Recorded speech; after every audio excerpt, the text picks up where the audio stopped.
You know, पिछले सालों में इंडिया चाइना के बीच में things have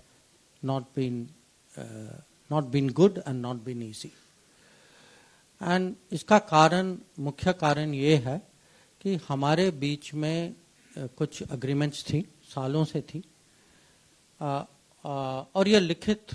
माने ये कोई ऐसा कोई समझौता जो था माने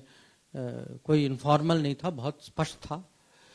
और ये था कि हमें अगर अपने बॉर्डर में पीस और ट्रैंक्विल, एक तो जब तक पड़ोसी हो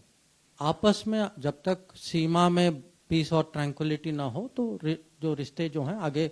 बढ़ने की संभावना नहीं है।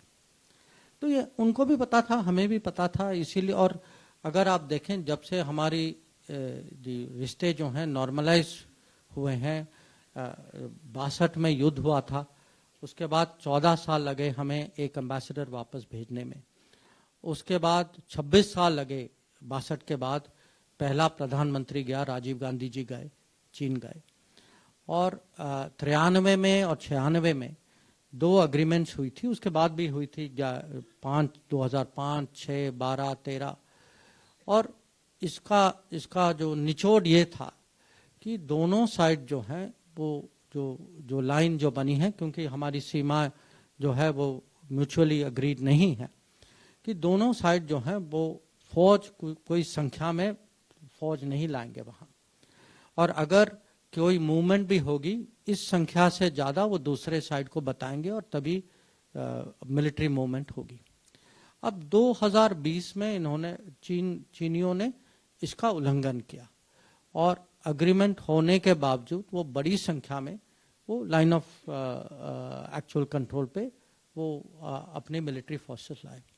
और उसके बाद आप जानते हैं कि वो गलवान में वो घटना हुई, और अभी भी हमारी भी फौज वहाँ, और ये मोदी जी ने कोविड के समय में, जब आप जानते हैं पूरा लॉकडाउन चल रहा था उस समय देश में, तो लॉकडाउन के स्थिति में तब भी हमने मिलिट्री मूवमेंट की, बहुत माने बड़ी संख्या में मिलिट्री मूवमेंट की, और तब से हमारी फोर्सेस भी हैं वहाँ, उनकी फोर्सेस भी हैं, आमने सामने हैं वहाँ। तो हम तो चाहते हैं, ये तो हमने तो किया नहीं है, पर अगर हमारी सीमा में फौज आए तो हमें तो अपना डिफेंस तो देखना ही होगा। तो हमारी जो अप्रोच है उनको, और ये मैंने खुद मेरे जो काउंटर पार्ट हैं उनको समझाया है कि जब तक आप बॉर्डर में इसका कुछ सोल्यूशन नहीं निकालेंगे, और अगर ये आमने सामने फोर्सेस ऐसे ही रहेंगे और उस तनाव रहेगा, तो आपको ये अपेक्षा नहीं रखनी चाहिए कि बाकी रिश्ते जो हैं वो माने नॉर्मल तरीके से चलेंगे, वो असंभव है। तो ये नहीं है कि आप यहाँ झगड़ा करो और वहाँ बिजनेस करो, ये माने इसको आप ऐसा लाइन नहीं कर सकते। तो आगे देखना होगा, अब डिप्लोमेसी जारी है, तो कभी कभी जो ऐसी मुश्किल स्थिति जो है वो एक जल्दीबाजी में इसका उपाय नहीं निकलता, तो हम लगे हुए हैं इसमें।